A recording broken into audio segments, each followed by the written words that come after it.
gone down the wicket and hit it straight in. Mirpur টেস্টে মুশফিকুর রহিম আবারও প্রমাণ করলেন কেন তিনি বাংলাদেশ ক্রিকেটের ভরসা না। নিজের শততম টেস্টে দুর্দান্ত সেঞ্চুরি করার পর দ্বিতীয় ইনিংসে আত্মবিশ্বাসী ব্যাটিংয়ে হাফ সেঞ্চুরি পূর্ণ করেন তিনি।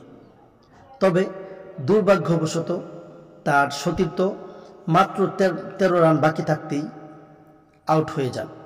এই আউটটি আসে লাঞ্চের পরে, যখন সবাই আরেকটি সেঞ্চুরির অপেক্ষায় ছিলেন। এদিকে দলের কৌশলে বড় সিদ্ধান্ত, পরবর্তীতে ব্যাটাররা দ্রুত রানের চাপে গিয়ে দলের পরিকল্পনা অনুযায়ী অপেক্ষা করার সিদ্ধান্ত নেয়। বাংলাদেশ ইনিংস ঘোষণা করার পর ব্যাট করতে নামে আয়ারল্যান্ড এবং এখানেই শুরু হয় তাইজুলের তাণ্ডব। বাংলাদেশের অভিজ্ঞ স্পিনার বল হাতে যেন আগুন ছড়ান, একের পর এক উইকেট তুলে নেন। তিনি আয়ারল্যান্ডের ব্যাটিং লাইন আপকে ধসিয়ে দেন।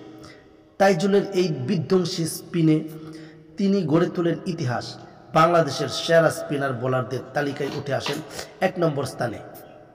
বাংলাদেশের নিয়ন্ত্রণে ম্যাচ দৃঢ়ভাবে তাকিয়ে আছে বাংলাদেশের দিকে। আরও একটা বড় জয় আসবে বলে বাংলাদেশিরা এবং ভক্তরা মনে করছেন।